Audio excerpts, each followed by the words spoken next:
Hello everyone, welcome to our channel আমাদের প্রতিদিন। আজকে এই বছরের প্রথম সজনে ফুল বাড়িতে রান্না হবে। বাজারে বেশ কিছুদিন ধরে চারিদিকে এদিক সেদিকে যেদিকেই যায় শুধু সজনে ফুলের দেখা মেলে। কবে থেকেই ভাবছিলাম বাড়িতে বানানো হবে। তো মা যেহেতু বাড়িতে ছিলেন না, দিল্লিতে ছিলেন, পরশু উনি এসেছেন। তা কালকে তো খাওয়া হয়েছে মাছ মাংস, আমরা এমনিতেও শনিবার খুব একটা খাই না, তাই জন্য বলা হলো যে আজকে হবে সজনে ফুলের রান্না। নিয়ে এসছে, ফুলটা এত ভালো ছিল, এত ফ্রেশ ছিল, মা ভালো করে পরিষ্কার করে নিয়েছে, ধুয়ে এখন এটাকে সেদ্ধ করতে দিয়েছে। বেশ কিছুক্ষণ এটা সেদ্ধ হয়ে যাবে, ভালোভাবে সেদ্ধ হয়ে গেলে তারপরে বাকি প্রসেসটা রান্না করা হবে। এখন একটুখানি জল দেওয়া হয়েছে, আমি সামান্য একটুখানি নুন দিয়ে দেবো, তারপরে বাকি রান্নাটা আপনাদের সাথে শেয়ার করছি। ফুলগুলো তো সেদ্ধ হচ্ছিলো ওইদিকে, এদিকে কড়াইয়ের মধ্যে আলুটা ভেজে নিতে। ছোটো ছোটো করে আলু এরকম কুচি কুচি করে কাটতে হবে, তাহলে ভালো করে ফুলের সাথে মিশবে। ফুলগুলো সেদ্ধ হয়ে গেছে, এখন এটাকে জল ঝরতে দেওয়া হয়েছে, জলটা ঝরে গেলে তারপর রান্না করা হবে। এখন ফুলটাকে দিয়ে দেওয়া হয়েছে তেলের মধ্যে, অল্প এটাকে ভেজে নিতে হবে, তাহলে টেস্টটা ভালো আসবে। এখন গরম তেলের মধ্যে তেজপাতা দিয়ে দেওয়া হচ্ছে, একটুখানি পাঁচ ফোড়নও দেওয়া হয়েছে, ফোড়নে এটা কেটে রাখা টমেটো দেওয়া হলো। এবারে এটাকে বেশ কিছুক্ষণ নাড়িয়ে কষিয়ে নিতে হবে। পরিমাণ মতো হলুদ দেওয়া হয়েছে আর স্বাদ মতো নুন দিয়ে এবারে বেশ কিছুক্ষণ ভেজে নিতে হবে। একটুখানি চিনি অ্যাড করা হয়েছে।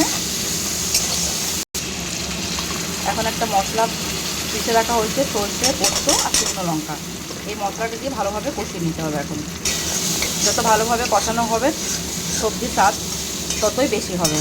এখন তেল বেরিয়ে আসা পর্যন্ত ভালোভাবে মশলাটাকে সময় নিয়ে কষাতে হবে। সর্ষে পোস্ত যেহেতু বেশিক্ষণ ভাজা যায় না, ভাজলে কিন্তু তেতো আসে স্বাদের মধ্যে, তাই জন্য একটুখানি ভেজে নেওয়ার পরে আলুটাকে দিয়ে দেওয়া হবে। আলুটাকেও বেশ কিছুক্ষণ নাড়িয়ে টাড়িয়ে তারপরে একটু সেঁকে ফুলগুলোকে দেওয়া হবে। এবারে ফুলগুলো দিয়ে দেওয়া হয়েছে ভালোভাবে। এখন এটাকেও মশলার সাথে কষিয়ে নিতে হবে। দেখুন কীরকম এসছে দেখতে। এখন এটাকে ভালোভাবে কষিয়ে কষিয়ে রান্না করতে হবে। খেতে ভীষণ ভালো হয়, গরম ভাতের সাথে রুটির সাথেও ভালো লাগে খেতে।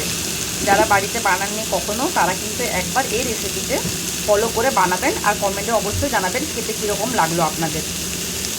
দেখুন কি সুন্দর দেখতে হয়েছে। জানি না কার কার ভালো লাগে খেতে, না লাগে, কিন্তু আমাদের ভীষণ ভালো লাগে, আমারও, মায়েরও আর বাকি বাড়ির সবারও। রান্নাটা পুরো কমপ্লিট হয়ে গেছে, এখন এটাকে ঢেলে নেওয়া হচ্ছে। এই হচ্ছে ফাইনাল রান্নাটি। ভিডিওটি ভালো লাগলে একটা লাইক করবেন, শেয়ার করবেন আর চ্যানেলটিকে সাবস্ক্রাইব করে আমাদের পাশে থাকবেন। আর আপনাদের যদি কোনো রেসিপি চাই, কোনো জিনিসের স্পেসিফিক, সেটা আমাদেরকে কমেন্টে জানাবেন, আমরা অবশ্যই সেটা দেওয়ার চেষ্টা করব। ধন্যবাদ সবাইকে।